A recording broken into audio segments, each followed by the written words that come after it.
We are here. Doing How are you? hey, Awesome. How you guys doing? Can't dude, so complain. good, man. So good to hear your voice. It's been a long time. It has been a long time. Forewarning, I've got my kids here, so anything can happen.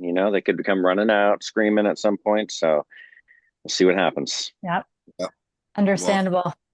I'm pretty much out in the great outdoors in the middle of nowhere. I live in a tiny home, 400 square foot tiny home No way. on 45 acres. So I've just moved the computer outside, and it's actually this is great. I'm gonna start doing all my calls out here because I'm on the swinging day bed. And Nice. we got this amazing gardens full of hummingbirds and butterflies, and can hear Wow. all the nature sounds. It's quite nice out here. That's pretty cool. Todd, I recognize that room. I was just gonna say, it sounds like you guys are living the rock star life, and I'm just in my basement studio, chilling, having a coffee. I got a coffee. I'm drinking some coffee here too. Nice, man. I got an exciting water, but I do have a Mama Bear mug. The So mama bear, yeah, yeah. yeah, Mine's an elbows up mug my wife got me. yeah. What a time to be a Canadian living in the States, I bet, huh? I mean, I don't know. Nothing's changed for me. Nobody's attitude towards me's changed. So, I mean, I just keep on being myself and hope that that's not a problem for people. What are you just chilling right now, or is there like tour plans, or what's in your Yeah, well, life? we just did a show in Fort Wayne, Indiana, on Saturday night, and so what are we Monday? Yeah, so Saturday night did a show in Fort Wayne, and then we've got 2 weeks off, and then we do three shows. So we're kind of doing this what we call the Weekend Warrior Summer, where we do state fairs, festival dates, and just play these big shows on the weekends, and then go home, and then go back out, and then go home. And so flying out a lot of Thursday, Fridays, flying home on Sundays a lot. That sounds like But the then, pattern that we would always tell the bands. Remember when we had the Mandy, we had Dave and I had a band management company called He Shoots, He Scores Entertainment. No way. And that was kind of that would be like the template of what we'd tell the bands that we would be helping out here in Vancouver. Like, go do those weekend, like to get to be a bigger band, because you're constantly trying to get bigger and better tours, of course, right? right, And Absolutely. we would always say, like, go do Kelowna, go do Penticton just on the weekend. You don't have to quit your job. Right. right. Like, go to the island, go play Nanaimo, go play Victoria, come back, work your gig. Yeah, you're gonna work every day. But if you love it, you love it, right? So you're kind of at Yeah. that. It sounds like you're almost at like that phase. We consider ourselves off cycle right now, right? Because our last record was a long time ago. We're not supporting a single, anywhere. We're just touring. We're just playing shows where there's offers to play shows that work for us. But we're also recording. We recorded three songs, I guess maybe a month ago now, and we're scheduled to go back to Nashville and record three more in September. And it's really fun. It's a different situation. We're like free agents, right? We have not signed a record deal, so and we're not sure that we really want to or need to, and so we're just kind of like recording music on our own and spending our money to do it, and there's no label involvement, and so it's nice because we're just making music and owning it, and the music sounds so awesome, and we're all we're just excited about that. So we've got a plan rolling. We had a big call with management talking about what's the plan, when are we going to get rolling, when are we going to try to release music, and when are we so it's going to be probably getting on the road next year, where we're in support of new material early next year, spring. But we'll probably could hear something before then. I mean, the stuff that we recorded already. I mean, we'll be hearing rough mixes probably next week. Uh, so there'll be some stuff ready to go. So the music business is so different now, right? Like the whole like make a 12-song record it's starting to look archaic in a way because people just aren't consuming music that way, and there's still a few people that are, Right. but it's tough to spend, whether you're recording a song that people are going to hear and stream and hear on radio, or whether you're recording a song that nobody will ever hear, that's an album track. deep cut, they both cost you the same to record, right? Like you still have to spend the same amount of money and time in the studio to make this music.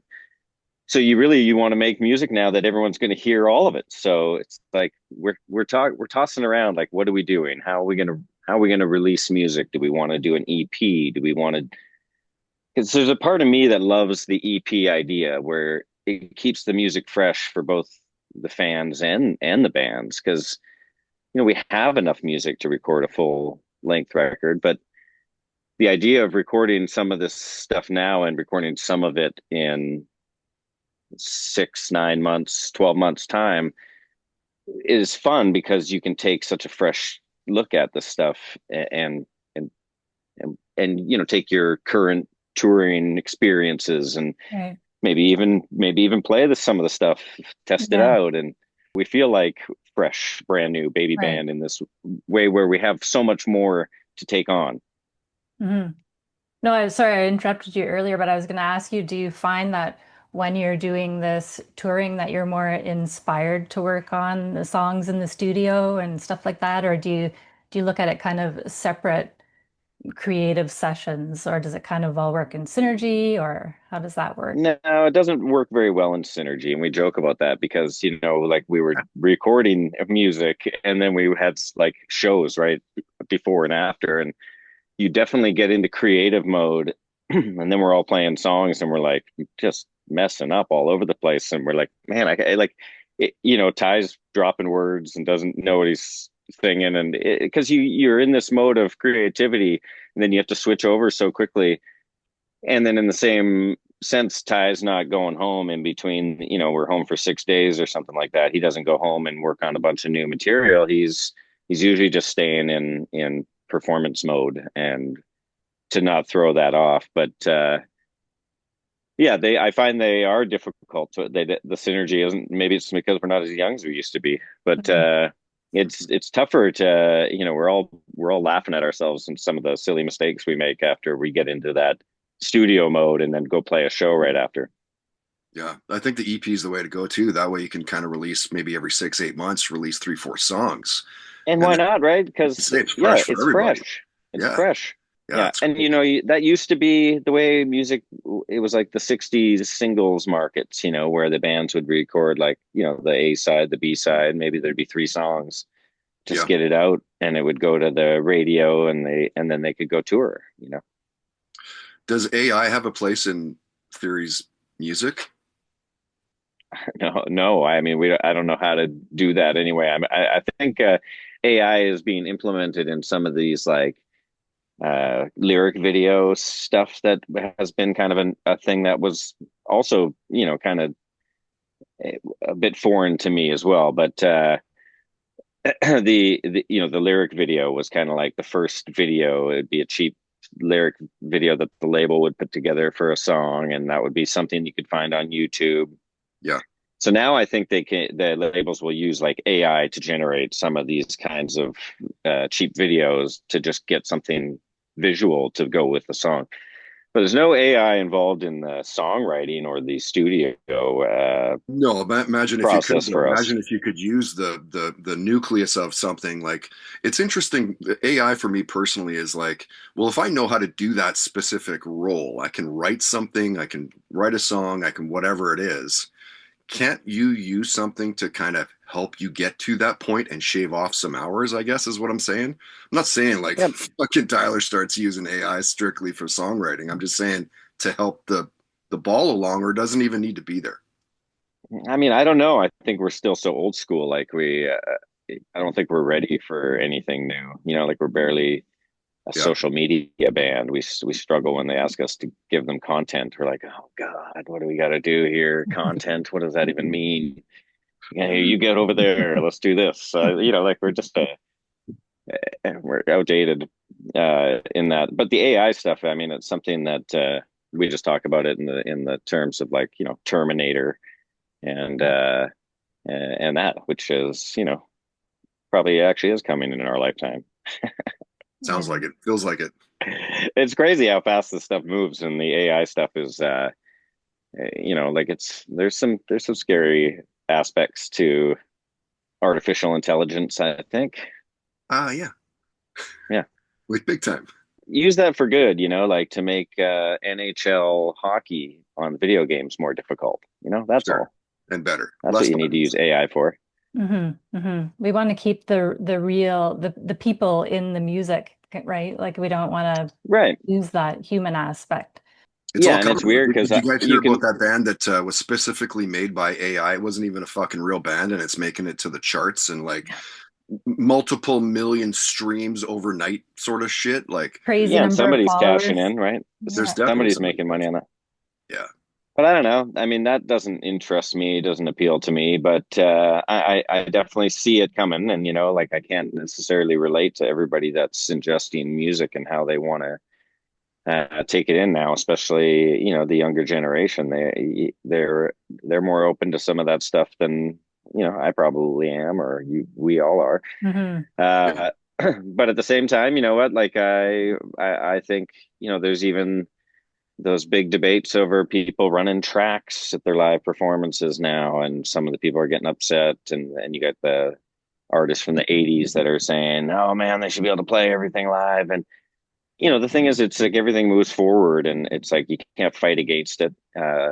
So for us, I mean, we just constantly remind ourselves, as Theory of a Deadman, like, what do we do? What are we trying to do, and who are we trying to appeal to? And let's just keep doing that. hmm Yeah. Dave, is there? Oh, sorry. Go ahead, Maddie. Oh, sorry. I was just going to shift a little bit because we're talking about content creation. And I read something the other day that said if you don't look back on your old content and just kind of cringe a little bit, then you're not really making progress. And I know that as a content creator, Todd, I'm sure you see the same kind of thing. Do you look back on your old performances, your old music, old style, and ever cringe a little bit, or do you still just love it all? I mean, I think that you'd get a different opinion from everybody in the band, but I'm one of those guys that like I don't need to okay photos. I just tell them, you know what, if you guys go through photos and you find one y'all like, it's all good for me. I stand by my face. I always say that. I stand by my face. Whatever my face was doing in that picture, it's all good. Um, so Right. like If you're I happy with it, I'm definitely, happy with it. Right. Like, yeah, I could look back and see stuff where I'm like, oh, that's not that flattering, or, but at the same time, I try to pride myself on not worrying about how things are perceived and how people might perceive them, so I can't go there and judge myself in history. So like Mhm. I kind of stand by my path, and so I feel good about everything, and especially feel good about where I am. I've got made some crazy decisions in my life, and I live in Montgomery, Alabama, on land, and it's some stuff that I never knew I would end up doing in my life. But I mean, I love it, and there's no complaints for me, except I don't get to play video game golf with my buddy Todd quite as often as we used to. no, I know we used to game all the time. I used to steal money from you, constantly playing golf. So, Dave, you're recording stuff. Obviously, you're constantly, you know, being creative and writing things. I saw something online the other day. And I was like, man, that's a great idea. We were talking about somebody was talking about like why doesn't Theory of a Dead Man team up with like do more collaborations? Why don't they team up with other bands and singers that they like?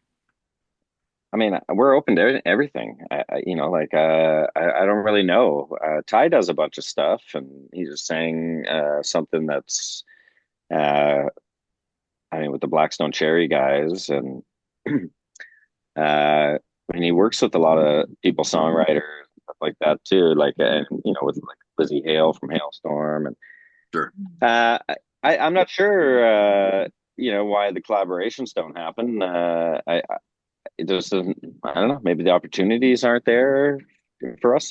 We don't say no to anything, I'll tell you that much. I was just gonna say, so it's not a matter of like, nah, let's just keep it the boys. Like if somebody were to come, it could Yeah, happen. like we just did a song with the name escapes me right now too. A young country guy out of Ontario that sang our "Living My Oh, Life Like a Corey Country" Marks. song, Corey Marks.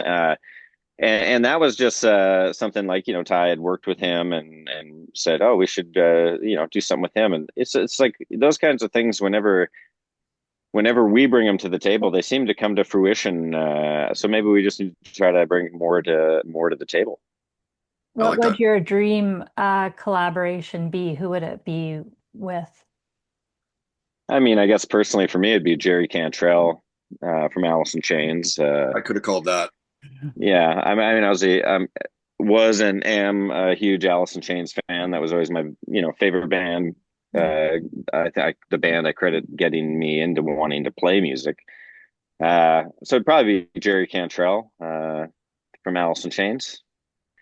If it's not Alice in Chains in the Seattle grunge scene and sound, who is it? Out of Seattle.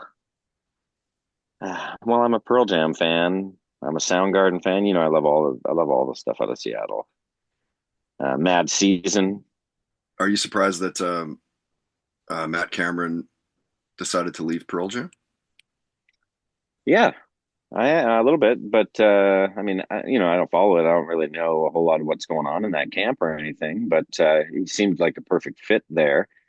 Uh, but He I was there mean, like who knows? 27 years or some shit, wasn't it? A Mhm. long time, like Yeah, I almost a mean, I don't decade, know how old Matt Cameron is now. He's probably in his mid or, to late 50s. or at least I would think. Yeah. Yeah, and so it's like, maybe maybe just doesn't want to tour as much anymore. I really have no, I'm just throwing darts, but yeah, I definitely am a little surprised. It'd be That's something that you can empathize with, though. The whole tough touring, like, shoes to fill. that's not it. That's nowhere near your head. Like you're still game on the whole, like you're going. I live this life of yin and yang, right? Like, so like, I tell people it's like a light switch life where, you hit the switch at the door and your life is totally the opposite. And when I'm at home, stay at home dad, and I feel like that's where so much of my responsibility rests and lives on my shoulders. Uh, and then when I walk out the door, I flick that switch, and it's very different because it's almost like going back to being like a kid. I get to go and do what I always wanted to do, get to go see my best friends. We all get together and sit around at breakfast, sit around, have dinner, chat, catch up. And it's like, so I mean, I love being able to do both. And there's always a time where one starts to sour and you long for the other, and then it's like you then the switch happens, and you long for the other again. And I think that's part of what makes them great, is that you are always missing the one that you're not experiencing, and that's how you know that you love them both. Yeah. That was actually a question I was going to ask you. I was going to ask you if there's like a rock star Dave and then there's like a dad at home Dave, but you pretty much answered that. So where do they kind of blend, or do you see them seeping over into each other's roles, or are they strictly separate? No, they're very much one and the same. I don't consider Rockstar Dave to be that much different than Stay at Home Dad Dave. Like, I think we've always been really grounded guys. We root our whole lives in humor, and we still have the ability to laugh at ourselves and each other and as a band. And I think it's one of the things that just kind of, I don't know, makes it so easy to just be ourselves. And I think the fans, when they meet me, they're meeting me the same after a show as if I bumped into them at Target. It's like the same. I'm the same person. I very seldomly put a whole lot of thought into what it is I'm about to say, and so you kind of get honest Dave, no matter where you run into me. Perfect. That's awesome, dude. Last time I had Dean on the podcast, he told me a story about where a girl had jumped on between the rig of the of Oh your yeah. right of the bus and carrying your all your shit or whatever. She was right on the middle part of that, and he was like, "That's probably the craziest, story that he could think of like a road story." And I'm sure if I hadn't have told you that, you probably would have that may have come up. But I might have give pulled us that out. another crazy crazy road story. Man, uh, crazy road stories. I mean, Dean's talking like life and death stuff there. That's like, you can't top that. You remember that she like every show that She she's at. rode a couple Oh, like, shows. how She are rode you for at a that couple show? shows, and then like one of the drivers saw her like jump off and roll fall off off. into the underbrush at the side of the highway at this as we took an exit. And then they called the cops, and she showed up the next show, and they called the cops. But there was one on a Halloween show where a girl had like a bullet hole right in her head as her Halloween costume, but she like crawled up under the bus wheel and like refused to leave, and like the bus what driver just wanted to be was like trying to get on the road, and she just was like under the wheel. I don't know what the whole story was with that one. I kind of vaguely recall that being another wild thing. The funniest thing was it was one of the rock festivals, and we did a meet and greet where we all line up, and they just come through the lineup, and like this girl got in line, and it was like Dean, Tyler, and then right me, and then Joe. And this girl said to me, right in front of me, she goes, "So you have something to tell your friends?" And then she pulled her boob out and turned sideways and squirted milk right out of her breast, right onto this kid that was talking to Joe. And then Joe's like starts dry heaving, and I was like calling for a witness. I'm like, I need a witness over here, like I want to make sure this somebody can witness this story. Our tour manager Mark Horton called out witness, and that was probably the funniest thing. But I mean, she prefaced it with so you have something to tell your friends, and I've told that story a lot of times. So I mean, Yeah. it was pretty funny. Well, Are the craziest fans women? Oh man, 100%. And it's all fights. Like all the fights at Uh-huh. theory shows are all women. They all are, Like there's no fights in men the fighting crowd? men. Yeah, it's always a woman fighting a woman. It's like playing all or nothing or something like that, some ballad. And then there's just like full scrap going. And I mean, our tour manager tells security, it's watch the women. It's always the women fighting. right. I'm the bad girlfriend. No, I'm the Yeah, bad. that's right. That's right. He's Yeah. singing for me. What were some theory songs in the past that you wish had done better, or maybe were released as singles? Like, what were some songs that you're like, oh man, why didn't this one take off? Well, one that I always think about is Santa Monica. And so, of course, in Canada, Santa Monica was probably, and maybe still is our biggest song that we Sure. ever released. But for some reason, the American side just would not accept that as evidence that it was a song that would work in America. And so it never was released as a single in America. And so that one bugs me because, and I still to this day, I'm like, man, we should re-release Santa Monica as a single. We just did an unplugged tour, and we did, and Santa Monica is like our sound guy still says like it's one of the highlights of the set. And so that's the song for me that I still believe like back in 2005 could have been a song that really had the same impact in America for us that it had in Canada for us. That's weird that they didn't release it. Like, how do you not release something that's Hmm. already a proven hit in the same continent? Well, that's sort of the downside to the labels. Like when you actually learn that the labels are just guys in suits that really don't necessarily know what they're talking about with music. Some of them, know their way around, but I mean, they didn't want us to put "Bad Girlfriend" on our record when we showed it to them. They were like, "No, no," and then they didn't want it to be a single, and we were like, "Come to the shows, like, come see the crowd." They go nuts when we play "Bad Girlfriend." Like, that's got to be the single. And so like I mean that in that case we called tried to bluff that we wouldn't tour because they wanted to release Not Meant to Be as the second single from Scars and Souvenirs, and we were like, it's got to be Bad Girlfriend. And they're like, no, no, no. And we're like, well, if you guys do Not Meant to Be, like, we're not going on the road. We're going home. That was our bluff. I don't know that we would have followed through with that or not, but that was our bluff. It felt like the only thing we could use. That was our one chip. It's like, well, then we're not going to work it. We're going to go home because we just felt so strongly that Bad Girlfriend was going to be the song on that record, and then it was our biggest streaming song until RX.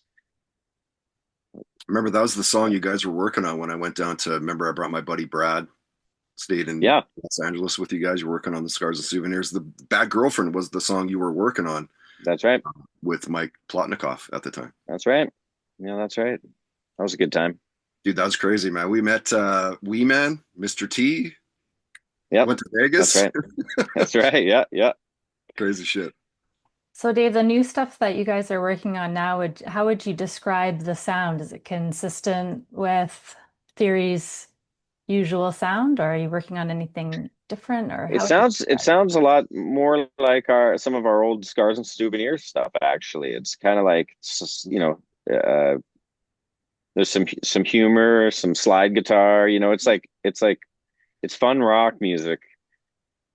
Yeah, it sounds a little more like what we were doing before we started working with Martin Tereffi, and making records in England. It was very much Scars and Souvenirs, Truth Is kind of stuff, that vibe. So yeah, I definitely think Theory fans are gonna love it. Like more riff driven, you mean? Oh yeah, yeah, yeah, exactly. Yeah. That's cool. And who are you working with in Nashville for that stuff? Chris Baseford. Chris What's he done? Baseford, he's done a bunch of stuff. He's done recently done Nickelback, and then back in the day, a bunch of Mm. Rob Zombie stuff. And I mean, he's such a great guy. Uh, so he's a great guy. Really love working with him. It's like one of those, one of those guys who's he loves to work on ideas and try stuff, and he's always seems excited, and I don't know, really great energy in the room. So it's feeling good. It's feeling good. And Ty's co-producing too, so he's doing his vocals and stuff at his studio at home. And Oh, I've been saying for a long time he just needs to co-produce, because I mean his demos that he makes at home are usually close to the finished product. So he already does a lot of it. and he's still writing with Christine and all that too, right? I mean, I don't know, to be honest, what this stuff is with. I never ask him who he writes it with. I Mm. never, it doesn't matter to me. So I just, I just work on my stuff, kind of get What do involved in my way. yeah, what is that process? What do you guys do? Like, he send you stuff, or like you're like, Yeah, yeah, he, or he, how's it work? he sends really, really rough sort of acoustic demos, basically. His vocals and acoustic guitar. And then we all get into a rehearsal room in Nashville and start playing through the stuff and trying ideas and trying stuff. And, oh, I like that. Oh, let's try that. Oh, what if we do this? And just like we used to do, just get in a room and hash it out and try stuff. And somebody has an idea and it doesn't work out. It's no, it's not like go to your corner. How dare you present a Do what bad you idea? Yeah, it says everybody's just like, everyone's ideas are heard and there's no egos, and we all just do what we feel makes sense for the song. And I mean, I think that's one of the reasons why our band has lasted so long, is we're so good at just communicating, like any relationship. We just talk, and there's never any problem. Like there's no heat. There's no It's just, you just communicate. You just say it. It's easier than any relationship I've been in my life. Like we all know that the end game is we just want our band to succeed, and so we all just strive towards that goal, and everybody just puts their best foot forward. And not all your ideas pan out. Sometimes you play something and you go, oh yeah, actually that's not how I imagined it in my head. Mm. And and sometimes you have these happy accidents. And even like sometimes Ty will be playing some kind of awesome lick on the guitar, and I'll just be just watching him, and then I'll say, what if you try this? What if you try this? And he's always happy to try something. Just, I think we all appreciate having somebody else listening to it and hearing it, because sometimes you don't know. Like, so I often record stuff into my phone, and then I listen back like a week later and I'm like, oh, that's awful. Oh, that's awful. But you Yeah, don't know. Sometimes we you get so just need close to, to the like, product, right? Yeah. you get close to it, and that's why a producer, I still think, is important, because you get somebody that's not invested in the band the same way you are, and they get to come in with a bit of an outside opinion, but you trust in their opinion. That's why they're there. And you get to listen to them as a equal part, and have them say, you know what, I think this would work better, or try something like this, or just somebody to agree or disagree with a band member's idea. Oh, you know what? Yeah, I do think if the drums did this, it would pick up that second verse. You just hash it out. So it's a lot of fun. It's actually, uh, probably the funnest part of the studio is before we get in there and we're just jamming and we're just in a room and Hmm. it's like loud and obnoxious and it's just the raw product, right? It's just us playing and jamming and trying stuff and that's when it's a lot of fun. And then in the studio, you're under the microscope, and now it's like, oh, I really gotta nail this. Now I It's not gotta so nail fun because this. then Right. it's money involved and everything else, right? It's like That's right. you, Let's not you make this talk terrible. you talk about happy accidents. Maybe go into that world a little bit and talk about like the theory songs that have come real fast, but then also talk about the ones you've kind of labored over. Yeah, we don't labor over a lot of stuff. If anything feels like it takes too much work, we usually feel like there's a reason for it, and it gets shelved, Hmm. put back. Most stuff, like we really feel like it should come together pretty quickly. I will say when we started working with Martin Tereffi, it that became a little different because he didn't like us to rehearse. He didn't want us to come in and have jammed the songs. He wanted to be there for happy accidents. He wanted us to get together and make mistakes so he could go, oh, oh, oh, when you went to the wrong chord there, you went to a chord that works there. And I want to explore that. Like he was very much like that kind of vibe. He wanted to sit in a room with us and watch us rehearse so that he could be there at, while we were putting the songs together as well. So we really ran into a lot more of that kind of stuff, the happy accidents, and also the wrestling with it because we would go off on these tangents sometimes that he would hear, and then we'd end up recording it and go, oh, that's not actually working. And there was one song on one of the records we did with him. I want to I have to look at the track listing to figure out what it is. And I mean, the day we were flying out that morning, we were like, "This isn't right. Like, we need to redo this." And we just spent the day like hammering that song out and fixing it because it didn't feel right to us. I want to figure out what song that was, but that was like the opposite of where like we chased this happy accident into a place where all of a sudden we were like, "Song doesn't feel right now" when we listen to it, and we went back to more like what felt natural when we what we were trying to chase when we first started. But I mean, that stuff is like, I don't know, that's part of the joy, I guess, of the journey of these songs. Like you can look back at songs and say, like, what could this have sounded like had we done this? Or, if we recorded this song in this environment, what would it have become? But, you get so attached to the music right up until it's released, and then you're done. It's out there now, it's stamped. Yeah. And it's done, right? So, So how do you yeah, come I to mean, the this. conclusion that something's done? Like, when's enough enough? Well, I mean, for us, it's not like we don't have Guns N' Roses budget where we can do Use Your Illusion 1 and 2 and spend 2 years in the Mhm. studio. And, it's like to some degree we have a schedule set in mind. And it's like, well, we have 6 weeks to make this record, and so as you're time managing, right? And you've got people from the label coming in and listening to the product as it's happening and putting their input in and the producer is also being paid by the label, so the label's got a channel to their ear and is always talking to them about some certain thing. This has to sound more rock or less this or so as you get closer to the end of a project, you're the last like week or so you're really trying to iron that stuff out, and you're sending songs in, hearing the response back from the label and working on comments and stuff like that. And so it's a crazy process because now we're in this different situation where like we're not answering to anybody. We're just which feels so much more like the early days where like when you're just making music to make music and you want the fans to hear it like from you like how you intended for them to hear it. So it's exciting because I mean I think in this journey, as it gets longer, you chase these first time feelings again, and you know, being making 8 records and now working on our ninth record. This is the first record we've made where we haven't had to do it with an artist relations manager overlooking us. and and talking about this should be this way or this should be this way, and it's freeing because you also feel like, well, we know what we're doing, we know what our fans want more than any suit behind the desk does, and so Mhm. just trust that we'll do it.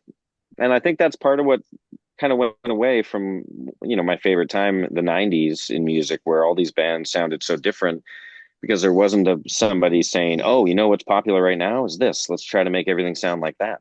Right. And so it's like now, you get to do what you want to do, and well, a lot of stuff may sound the same at radio. It doesn't matter because we can just kind of do whatever we want and deliver it. And then if people don't want to play it, then at least it was what we wanted to deliver that they're not wanting to play, and it wasn't because someone said, "Oh, do this." Free agency, baby. Yeah, it's beautiful. It's a beautiful thing because we always have so much, like, we have faith in ourselves. Like, we believe in our Well, our I mean, ability to how produce a many number one product. songs have you had? Like, clearly, you guys All know how right, to and write and songs. right, and but I mean, I'm sure there's always somebody somewhere along the chain that's, well, is taking credit for those number one songs. And so and that's all good because it takes a lot of people. There's a lot of people, the radio departments that work their butts off trying to get these songs played. Uh, but I still I still believe in us as a band that we can create music that fans will relate to and want to come hear live. And Yeah. uh, for us, I think RX was a good testament to that because RX became our biggest streaming song, and it was like worldwide streams for us. At one point, Paris, France was streaming RX more than any other place on the planet, and we were like, "What is going on with this song?" Book a But it quick was cool trip to because, Paris. Let's go. yeah, and I mean, and we would do that. We would go and play shows in places where we didn't have opportunities to maybe play as much before. So I mean, I still think that that's because we believe in ourselves, and like Ty writes a song like RX, you don't try to turn it into a rock song. You let it be what it's supposed to be, and I mean, we took some time on that one in the studio, and I think we all knew it could be a really great song that people would really relate to. So you Huge. said you got a lot of streams in Paris. What is the most unexpected place that you've seen your music? Somebody was saying they saw like it was like Singapore or something like that, that they saw like all these Theory of a Deadman shirts or something like that on the vendors at these rock shops and stuff, and we're like, oh, maybe we should go there. Uh, now it's like that's like the exciting thing because you can actually see where people are listening to your music, and you can try to go and play for these markets. And we go to Australia and stuff like that now, and that stuff still is exciting to me to think, like, on the other side of this planet, there's a group of people that really love our music and want to come and see us play a show. And so it's very cool because we can go over there, and for us it's exciting to go to somewhere that isn't just like our backyard, and experience new culture and travel. And that's like something that's sort of one of the pros of this job, is that got to see a bunch of the world. Like, would I have been all these places without Theory of a Deadman? Of course not. So, like, for us now, we love chasing that stuff. We want to know where are the deepest, darkest holes that there's Theory fans that we can go and play for.